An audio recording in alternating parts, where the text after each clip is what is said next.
diving into another movie for you guys, and this movie review, and this is a movie that I've wanted to see for a very long time now. I was originally planning to see this when it came out in theaters, but unfortunately, I never got the chance to watch it because it literally played in my theater for like a week, and I never got the chance to actually see it. But it recently came out on VOD, and I finally did get a chance to watch it, and that is none other than A24's new film, A Ghost Story. So what A Ghost Story is essentially about is we focus on this character C, played by Casey Affleck, and he has died, basically. He has died in this car crash, and somehow he has this opportunity to come back, basically shaped as a children's ghost costume, and he quickly learns that he's going to basically, live in his house, but also see how life goes on without him, and that's really all I want to say. So, A Ghost Story in general. I didn't really know what this movie was going to be. From the trailers, it looked like it was going to be a very tragic, haunting tale, really about loss and what that can really do to a person. But other than that, I really did not know too much about this movie, I have to say. And that was good. It was a movie I wanted to go into not really knowing a ton. I wanted to just know the little basic things here and there, and that's really it. And coming out of it, I am so happy that I did that, because A Ghost Story is easily one of the most tragic, but also one of the most cathartic and just revolutionary experiences I have seen all year. There has not been a movie that is quite like A Ghost Story. I feel like, the type of movie this is, you just don't really see it a ton, and it's something that I don't think everyone's going to love, that is for sure.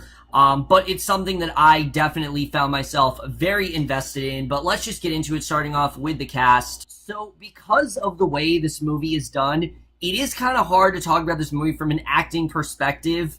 There's really only mainly two roles that you can talk about, but I'm going to try to talk about them as much as I can without spoilers. Let's first talk about Casey Affleck in this movie, because holy shit, Casey Affleck. I mean, just coming off the heels of an amazing performance in Manchester by the Sea. And while this performance hasn't been talked about as much, I honestly think it deserved just as much recognition, because, sure, I mean, we do see Casey Affleck in his regular human form. However, throughout most of this movie, he is acting in a ghost costume, which means, mind you, that we can't see his face throughout the entire movie, so he can't emote, we can't really see his emotions. However, the physicality and movement, those things really do matter, and I think the way that is really projecting this movie really does speak volumes about his performance. I think if Casey Affleck wasn't as good as an actor as he was, this would have just been a colossal failure. And because Casey Affleck really just works so incredulously to act without acting, is why this worked as well as it did. I mean, there are scenes in this movie where, again, you can't even see what he's feeling, but you really feel for the guy, and he did such an incredible job here, and it really makes you question, like, what if you had this opportunity? What if you could come back as a ghost in your house and see how life goes on without you? And Casey Affleck just plays this effortlessly. He did such an incredible job in this role. I really love what he did here. I was just so captivated in this performance, and it's easily one of the most wholly original and unique performances I have seen all year by far.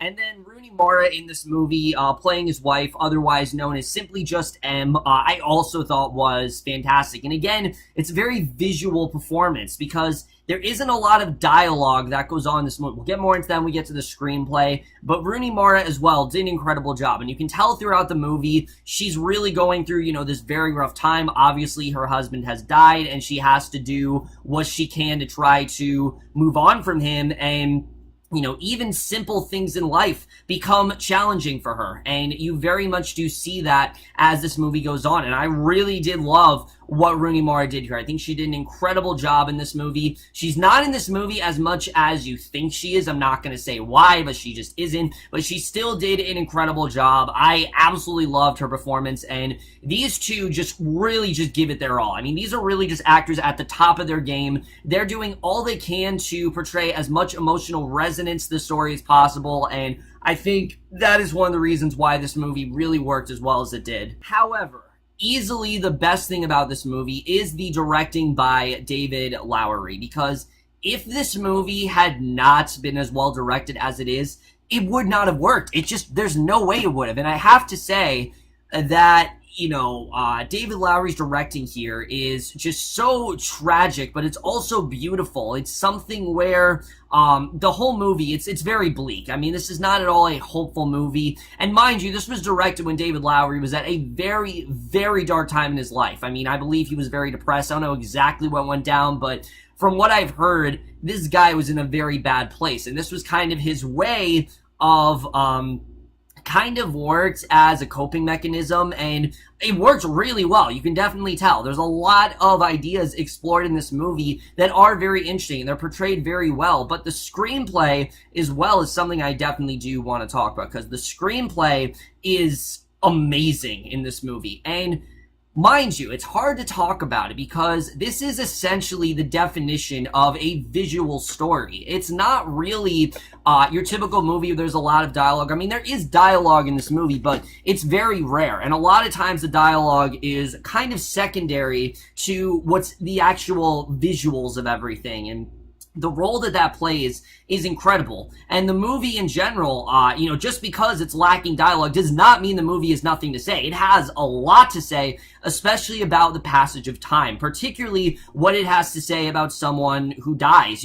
There's so many theories about when we die, but the message that this movie has essentially is that when we die, you're just kind of forgotten about, and everyone has to move on without you. And you basically become as useless as a couch, or as useless as, just like a centerpiece on the wall. I mean, you're basically just nothing anymore. And it does give you that feeling, but it also has a lot to say about spending as much time as you have on the earth and making every second of it, and what your legacy is going to be like. When Casey Affleck and Rooney Mara first moved in this house, Rooney Mara asked him, "Why do you love this house so much?" And you guys saw this in the trailer. Casey Affleck says the thing he loves about it is the history, and that's a big part of this movie, is the history of this house. Where has it gone through? What is it going to? Where is it going to be in the past, present, and the future? That is essentially the journey we go on in this movie. And again, it's hard to talk about this movie without really spoiling it, but it's incredibly well done. And it's unlike anything I've ever seen before, honestly. It's so well done the way that David Lowery did it. It was so well fleshed out. There's this one monologue that goes on with this one character, and he pretty much specifically says the whole theme of the movie, but it felt very important to me because it's really just illustrating what this movie is really trying to say, and what, it's shedding some light on the whole basic idea of this movie and what it's really trying to say and what the whole message of it really is. I think it's just very important stuff, and it's something that I really did love here. And again, what the movie also has to say about loss is also, I think, very well done, in the sense that, eventually you do have to overcome this loss. There's a fantastic scene with Rooney Mara, where, it is very hopeful in a sense, but it's also very hopeless. And again, I don't want to say what it is, but there's a scene that goes on in this movie with Rooney Mara, and in any other movie, this would be a hopeful scene. But because of the way this movie is filmed, it is hopeful, but you're also feeling very tragic. There's this, underlying tragedy that is going on with this movie. I mean, the subject as well, it's very tragic, but the movie honestly gets more and more tragic as it goes on, and I thought that was something that was very well done. And Casey Affleck's character as well is very compelling. Don't just think that he's just a white sheet throughout this movie, and he is very much a white sheet, but he's also a white sheet who's very determined to find out, what the hell am I doing here? Why am I still in this house? Why am I witnessing all this? What is my true purpose here? And again, I'm not going to tell you what it's all about, but when we eventually find out what it is extremely well done, and I don't think they could have done it better than they did. I only really have one flaw with this movie, and you guys have probably heard about it before.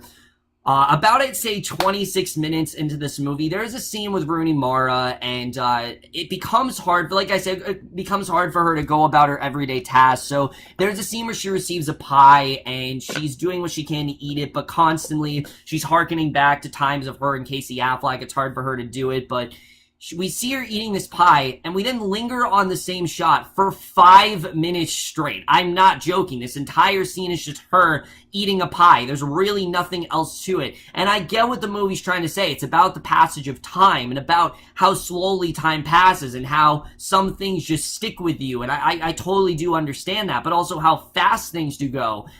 But because of the way other scenes are done in this movie, it just felt like this went on a bit too long. I feel like this is something where they could have cut it 3 minutes in, but they kept going for 2 more minutes. And I didn't really understand why they had to keep going with this scene. It just felt like David Lowery was in just such despair that he was just like, all right, I'll just edit this scene for 5 minutes because I'm just that depressed to really, do anything with that. And there are a couple other scenes in the first act of this movie that do linger on for a little bit too long. But other than that, guys, I really don't have many other complaints in the writing department. The cinematography is exquisite to this movie. I mean, it is one of the best things about this movie, without a doubt, especially the way the movie is filmed. It's filmed in a way where it seems like it's a home movie, where this is something that someone actually made, and it wasn't meant to be viewed, which it sounds very pretentious from the way I'm saying it. It really does, but it's very well handled. It's handled in a way where it feels very personal. It feels like we're really getting a glimpse into this person's life. It's almost as if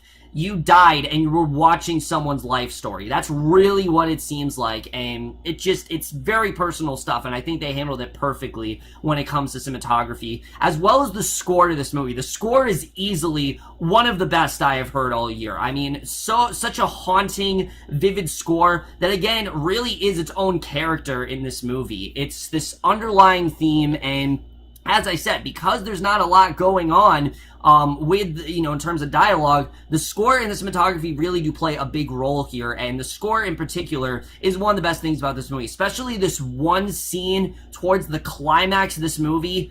I almost teared up. I really did. I was very close to tearing up in this movie, and I didn't tear up, but I was very close to it, and that's something I definitely did really love about the movie, is how much it emotionally did very much affect me. And I think that's something that, regardless of if you do actually enjoy this or not, regardless of if this movie does actually impact you, I think you will at least walk away with some sort of, emotional feel for what this story is really about.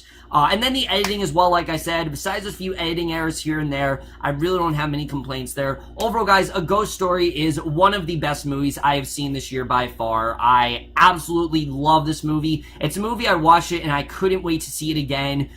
It's, again, a movie I don't think that everyone's going to love. I think I can honestly see some people being really bored by this movie, but at least give it a chance. It's a movie that you gotta stick with. It's a movie that requires you to think in a whole new way. It has a lot of compelling ideas and just a lot of stuff that's so captivating, and that's something I really did love about this movie as a whole. Guys, A Ghost Story is amazing. I really wish I did get a chance to see this in the theater, but like I said, I definitely can't wait to see this again very soon when it does eventually make its way onto Blu-ray, and I'm absolutely going to give A Ghost Story an A.